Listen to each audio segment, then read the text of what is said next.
Assalamualaikum warahmatullahi wabarakatuh. Halo, kami dari kelompok 4 Wawasan Nusantara akan menjelaskan wawasan Nusantara sebagai Persatuan Indonesia.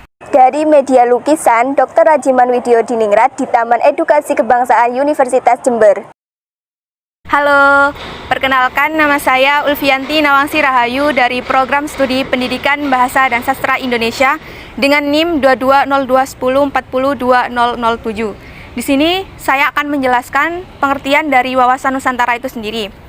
Nah, wawasan Nusantara merupakan pandangan bangsa Indonesia terhadap lingkungan tempat berada, termasuk diri bangsa Indonesia itu sendiri. Nah, di sini sudah tertera lukisan dari Dr. Rajiman Widyodiningrat. Saya akan menjelaskan sedikit tentang lukisan ini, kemudian nanti akan disambung oleh rekan-rekan saya.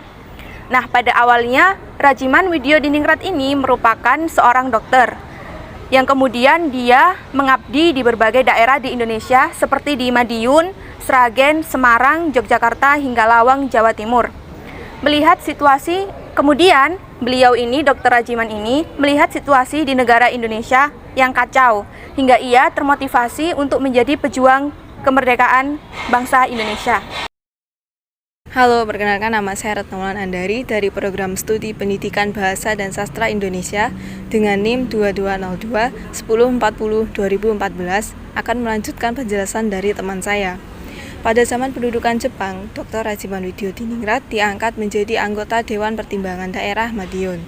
Kemudian diangkat menjadi anggota Dewan Pertimbangan Pusat pada tahun 1940. Ketika Pusat Tenaga Rakyat dibentuk, Rajiman menjadi anggota Majelis Pertimbangan Putra. Perkembangan politik dunia pada masa penjajahan sangat cepat. Setelah Jepang terdesak dalam medan Perang Pasifik, Jepang kemudian memberikan janji kemerdekaan kepada Indonesia, dan salah satu wujudnya adalah membentuk BPUPKI. Badan Penyelidik Usaha-Usaha Persiapan Kemerdekaan Indonesia di Jawa pada akhir Mei 1945, dengan Rajiman sebagai ketuanya. Perkenalkan, nama saya Stefani Paulina Aulia Vega dari Prodi Pendidikan Bahasa dan Sastra Indonesia NIM 220210402123. Di sini saya akan melanjutkan penjelasan dari rekan saya, yaitu melalui BPUPKI inilah Rajiman berperan dalam membangun pondasi bangsa negara Indonesia. Sidang BPUPKI diawali dengan pertanyaan dari Rajiman Widyodiningrat mengenai kelak Indonesia akan merdeka. Sementara itu, ketika proklamasi kemerdekaan Indonesia telah terlaksana, karir politik Dr. KRT Rajiman Widyodiningrat terus berlanjut. Ia pernah diangkat menjadi anggota DPR, ia juga pernah diangkat menjadi anggota KNIP, dan ia juga pernah diangkat menjadi anggota DPA.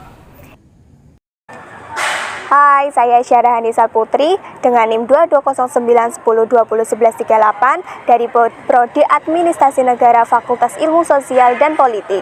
Setelah perjuangan dan pengabdiannya untuk kemerdekaan Indonesia, akhirnya pada tanggal 20 September 1952, Dr. Rajiman Widyodiningrat mengembuskan nafas terakhir di kediamannya di Desa Ngawi.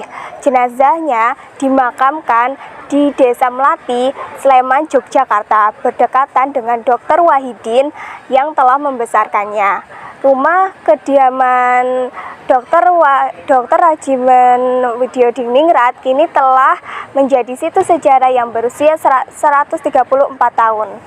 Perkenalkan, nama saya Ragil Wulandari dengan NIM 2201040217 dari Prodi Pendidikan Bahasa dan Sastra Indonesia. Di sini saya akan menjelaskan tentang kesimpulan hubungan wawasan Nusantara sebagai wujud persatuan dengan peran Rajiman Widyodiningrat. Hubungan wawasan Nusantara, wujud persatuan Indonesia, peran Rajiman Widyodiningrat. Berkat pengabdiannya dalam memperjuangkan kemerdekaan untuk membentuk dasar negara Pancasila, menghasilkan negara Indonesia yang saat ini berideologi Pancasila, bersatu dalam keragaman, serta mampu menerima perbedaan-perbedaan yang ada sehingga menjadi negara yang heterogen tanpa ada pertikaian. Itu tadi video penjelasan dari kelompok kami, kurang dan lebihnya kami mohon maaf yang sebesar-besarnya. Kami akhiri. Wassalamualaikum warahmatullahi wabarakatuh.